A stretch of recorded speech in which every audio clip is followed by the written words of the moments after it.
नमस्कार बच्चों। आज मैं आप लोगों को पद्माकर पढ़ा रही हूँ। पद्माकर का पद है और भांति कुंजन में गुंजरत भौर भोर, और डोर झौरन में बोरन के हुए गयो, कहे पद्माकर सु और भांति गलियान, छलिया छबीलो छैल और छवि गयो, और भांति विहग समाज में अचाज होती, ऐसे ऋतुराज के ना आज दिन द्वे गए, और रस रीति राग और रंग और तन और मन और बन है गए। तो ये बहुत ही सुंदर पद्माकर का पद है। यहाँ पर पद्माकर जो हैं, इस पद में कवि पद्माकर जो है बसंत ऋतु के वर्णन से संबंधित पद है। बसंत ऋतु के प्राकृतिक सौंदर्य की मनोहारी वर्णन पद्माकर ने किया है। इससे पहले भी मैंने जैसे बताया था कि बाग बगीचों में किस प्रकार बसंत अपनी मादकता के साथ में उपस्थित हो गया है। तो कवि पद्माकर कह रहे हैं कि ऋतुराज बसंत के प्राकृतिक सौंदर्य और वैभव का वर्णन करते हुए कहते हैं कि बसंत के आगमन के साथ ही बगीचों में चारों ओर मादक सौंदर्य बिखर गया है, और उन कुंजों में भंवरों के झुंड अन्य प्रकार के गुंजार करने लगे हैं। दूसरे शब्दों में कहें तो बसंत के आगमन के साथ ही भंवरों के झुंड चारों ओर इन कुंजों में विचरण करने से लगते हैं। बसंत के आगमन के साथ ही आम्र की मंजरियों के गुच्छों की बनावट भी अब कुछ विचित्र सी हो गई है। आम के गुच्छे मादक गंध से परिपूर्ण हो गए हैं और चारों ओर अपनी सुगंध को क्या कर रहे हैं, बिखेर रहे हैं। पद्माकर कहते हैं कि इन बसंत ऋतु में गलियों में छलिया जो है नायक है, अन्य प्रकार के भव्य सौंदर्य को धारण करने लग गए हैं और वे सज धज कर गलियों में भ्रमण करने लगे हैं। पक्षियों के समूह भी अब भांति भांति के सुंदर ढंग से कलरव कर रहे हैं, और भांति विहग समाज में आवाज होती।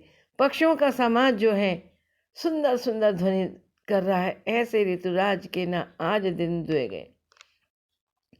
अब ऋतुराज बसंत के 2 दिन ही व्यतीत नहीं हुए तो भी हृदय में आनंद, काम की रीतियां, राग रंग के प्रसार, शरीर में मन, वन उपवन ही जो है अन्य प्रकार के हो गए। अर्थात बसंत के आगमन के साथ ही कामी जनों के हृदय में आनंद, काम भावना उद्दीप्त, चारों ओर राग रंग का प्रसार, मन वन उपवन प्रफुल्लित होने लगे हैं और चारों ओर बसंत का साम्राज्य छा गया।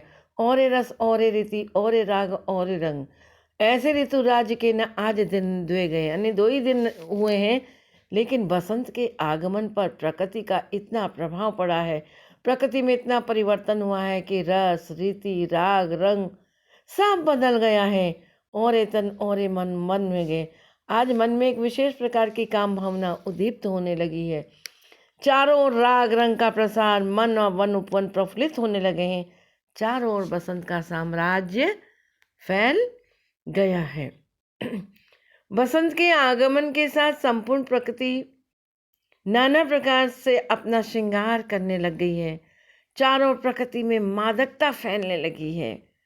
छलिया नायक अर्थात नवयौवन के मदमस्त रहने वाले युवा वर्ग भी बसंत के आगमन के साथ प्रेम और आनंद से भरने लग गए। कवि ने इस विशेषता का बहुत ही सुंदर वर्णन किया है। अनुप्रास, यमक, काव्यलिंग अलंकारों का तो प्रयोग है, संयोग श्रृंगार की प्रधानता है, कवित्व छंद का प्रयोग किया है, ब्रज भाषा का प्रयोग दर्शनीय है।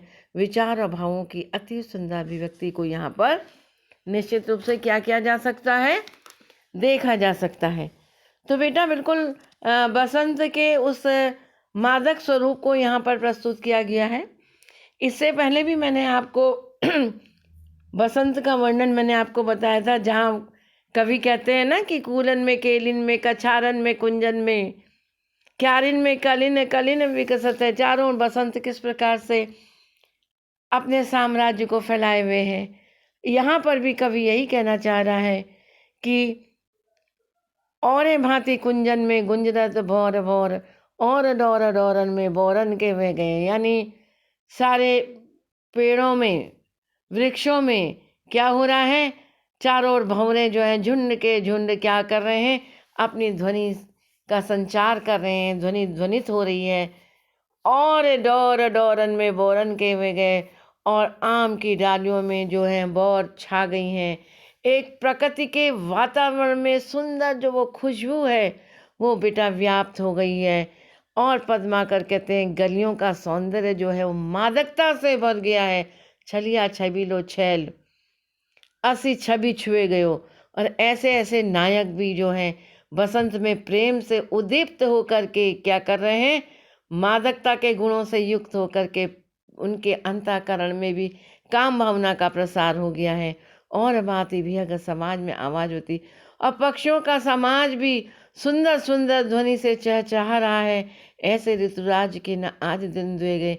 ऐसा ऋतुराज बसंत का आगमन का भी केवल 2 ही दिन हुए हैं, लेकिन प्रकृति में देखे कितना आमूलचूल परिवर्तन हो गया है कि और रस और रीति और राग और रंग, यानी विभिन्न प्रकार के रस, रीति, राग और रंग छा गए हैं।